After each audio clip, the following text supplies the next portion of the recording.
Hello, everyone. Welcome back to the Elliot Confidential Podcast. My name is Aaron, and I'm here with Aiden and my gracious and beloved father. Dad.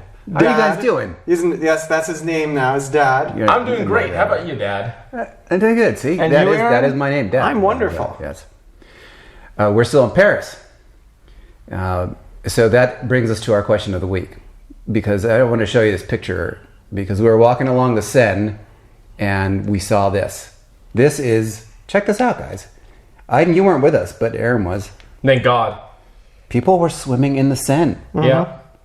It's a thing now. They're going crazy, those French people. And I found out that they spent 1.5 billion euros to clean up the Seine for the Olympics. I heard they come out glowing green. Now, I remember a time when I was a child and I visited Paris, we couldn't get close to the Seine because it smelled so bad. So now you can go swimming in the Seine. How about that? Just a little bit of radiation poisoning. Our question of the week is, what is the craziest place that you've ever gone, or most unusual place that you've ever gone swimming in your travels? And don't say the Dead Sea. That one's played out, okay? No. Everyone's gone swimming in the Dead Sea. I was thinking more of the polar plunge that people do when they go like above the Arctic Circle. They take the polar plunge. That's kind of interesting. If you did swim in the Dead Sea, at least tell us how it tasted, because I heard it's like really salty. Don't open your mouth. Okay, so instead of talking about Paris, I promise you we will get to Paris. We want to talk a little bit about where we were after Germany. Yes. Which was? Athens. Greece. Yes. Yeah, Greece. And as a popular destination, even in August, when things are very, very hot. Especially then. Especially then. It's very hot, though. It's so over-touristed. I could even say it's over-touristed that, the car rentals, they were really expensive. Yeah. We were spending, $800 a week for a tiny little car. It's these prices are like nothing you've probably ever seen before. And so that raises an interesting question for people who want to go to a place like Athens, which is, how can I get better deals? How can I reduce some of my costs? Which is where we begin our journey in Athens, which is actually in the suburbs. Yeah, we wanted to save a little bit of money. They call it the Elliot Confidential Podcast. We give away all of our secrets for travel, so we're going to give away a lot of secrets here.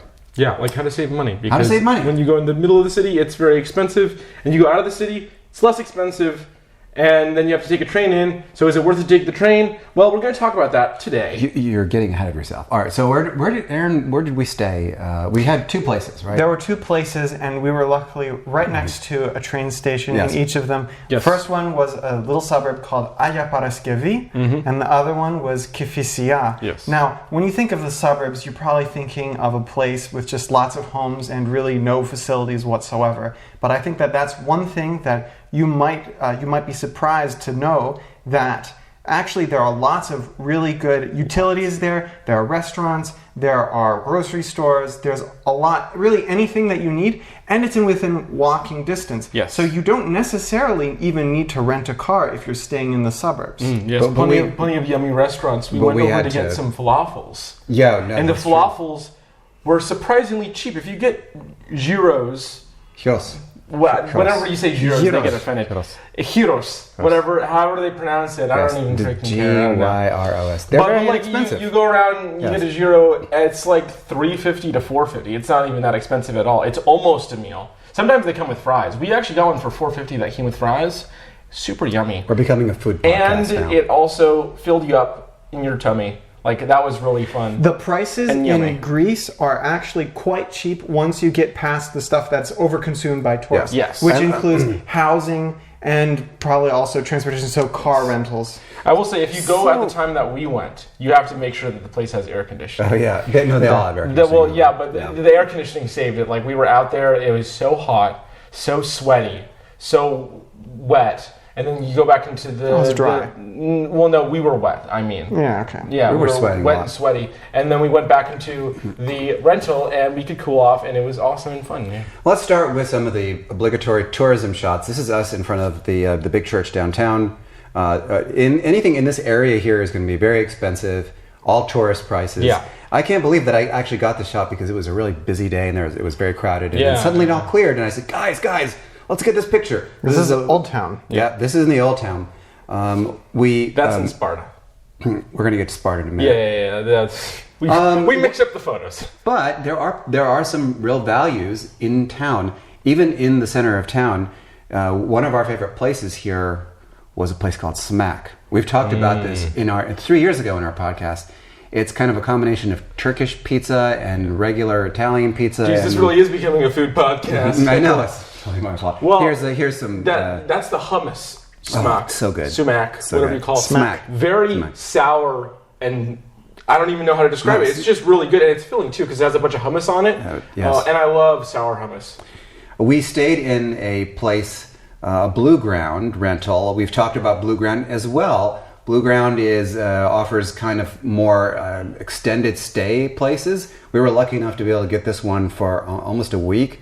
And the nice thing about this is that unlike an Airbnb, a lot of the amenities are standardized. So we know you're going to get like a toaster and a microwave and things like that. But also, Blue Grounds is based in Athens. Yeah. So they're going to have lots and lots of availability. Lots of inventory. And also a lot of availability in the suburbs. So if you want to, do a little bit extra for your vacation, if you want to do vacation in Athens, then Blue Ground is probably the place you want to go, because you can get easily a month for prices far below what Airbnb is charging for in the center of town, or even just a little bit further from the center of town. There are some choppy neighborhoods that maybe you don't want to be in, so going out to the suburbs. Choppy neighborhoods. Yeah, dicey neighborhoods. Dicey, okay. You're thinking of dicey, or no? Choppy, that's like water. I never felt in any kind of danger there, but there were some that didn't look so good, yeah. Well, now that we've talked about a little bit about what's in Athens, let's talk about the train ride to Athens, because I think that's important to consider when you want to go, if you decide to go to the suburbs of Athens. Yes, the metro.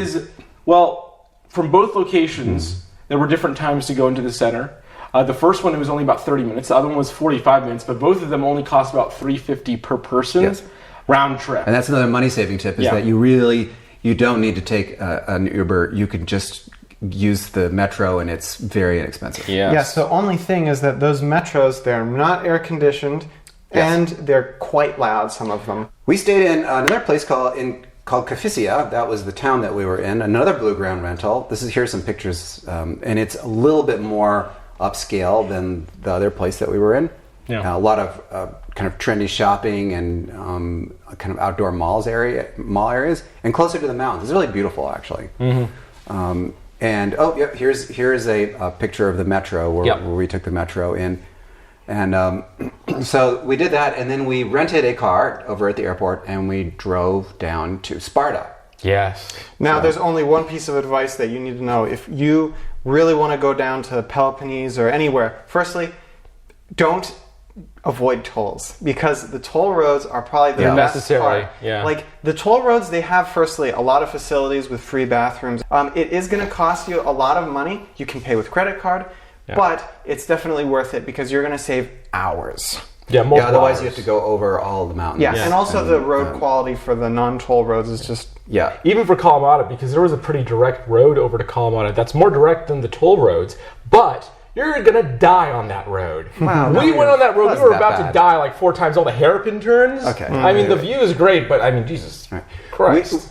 I felt like we were going to die, and we were with our Uncle Pete, who was, getting up there, and we thought he was going to just drive off the road half the time. Actually, that was pretty fun. If you want an experience, don't go on the toll roads. But if you want a safe experience, then, take the toll roads. We were in Sparta because we were there for a family reunion. Yeah, we should have mentioned that. Yeah, and we're part of my grandfather and your great-grandfather came from Sparta. So we came back there with all of our relatives. Here's a nice picture of, not all of our relatives, some of our relatives here. Yeah. This is you. I don't know why I look like a giant in this photo. I think it's because of the lens distortion. That, and also, most of our family is very short. You're a tall guy. Oh, thanks. Yeah, I was it's mostly bending women over in that photo anyway. There's 3 men. Sparta is so different from Athens. It's much quieter. There are far fewer tourists there. I don't think a lot of tourists go to Sparta. The food's even cheaper too. The food is cheap, but it's worth going down there because they have so much history. Yeah. We went to see the Acropolis of Sparta, and they have the big statue of the guy who's the Spartan warrior. We need Do we have a picture of the giant plate of gyro that I had? Yeah, I have a plate of you eating it.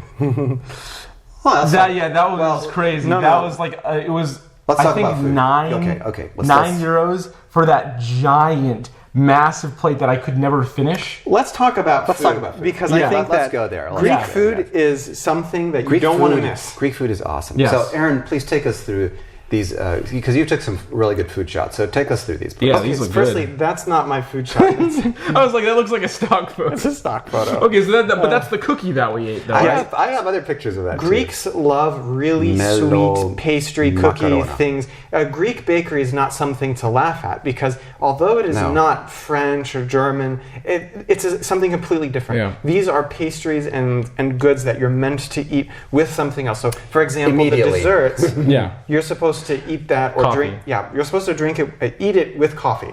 It's you have to. It's like a beignet. Like would they have a bunch of powdered sugar on top? The sugary ones. I love those. They're like made with almonds and walnuts. So the sugary ones, the ones with powdered sugar, are called kurabieres. Now, and the one that you're looking at right now is the melomakarona, which is a honey macaroon, basically. And those are our favorites. That one had a more caramelly, the honey one. We were eating those nonstop. Let's give the folks back home a little bit of Greek food advice. So Pace yourself. Pace yourself. It's considered impolite to say no to food in Greece. So when someone offers you food, you accept it. You want to factor that into, when you're visiting Greece, you want to factor that into your daily menu because people will offer you food and you're going to want to say yes to it. Definitely pace yourself.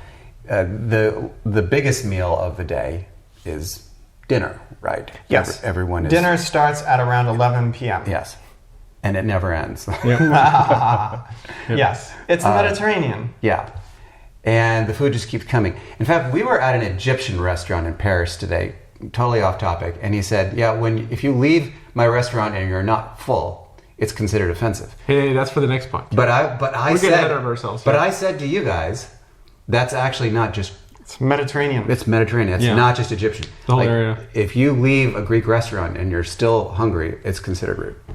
So the portion sizes are unbelievably big. Yes. How many pounds did they say the pork gyros were? How many pounds? I don't know. I think they pat it in pounds. Probably was a kilo at least. Yeah, it was. Which is 2 pounds. It's ridiculous. One more piece of advice is Greek grocery stores are all closed on Sunday. Yes. So if you think that you're going to go to Greece, like fly in on a Saturday and then go to a grocery store and pick something up, you're not going to. Let's show a few more pictures of Sparta. This is the view. This is not the view from our rental. This is actually from the Acropolis, which is not a lot of people going to the Acropolis, not a lot of tourists there. So again, some advice if you are going to go to Greece, you can go to these lesser known destinations and you can have them all to yourself. We did. Yeah, the views are incredible. The mountains are a lot taller than you would imagine, and you still have all these Roman ruins. This is the theater. Here. Yeah. They're excavating the theater, and it is an ancient Greek theater from about 200 BC.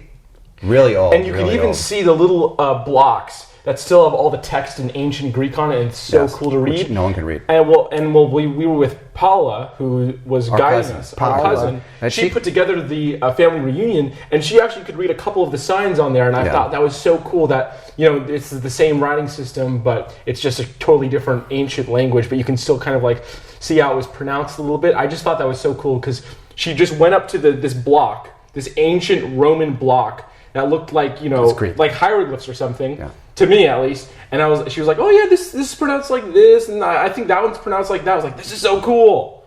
This is history, and you can even touch it too." This is our. I have to show this to you. This is our church in Amicles, our ancestral church, and if you go in the back, there's a graveyard with all of our relatives. And their bones too. You can touch their bones. Yes, there's. We didn't touch the bones, but you can if you want to, if they're your relative. And also, there's a bell at the top of the church that my great-grandfather and his grandfather donated to them. Funny enough, the guy never went back to Greece. He left Greece, went to the U.S., never bothered to go back, didn't even bother to see his own bell, but he bought the bell for them. So here's a picture of you, Ivan, with Uncle Dustin, hanging out in Sparta on a day when it was a little bit cooler. Was it Sparta a really fun place to hang out? What did you think, Aaron?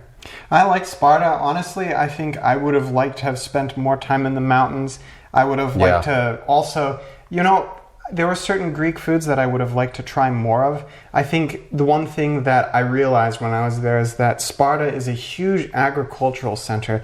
They have lots of olives. They have lots of oranges. They have lots of nuts. I don't know if necessarily from Sparta, but I got a chance to try roasted almonds from Greece at the grocery store. And they were like unlike anything I'd ever tried before. So, and then also, there are tons of beans that you're only going to see really in Greece.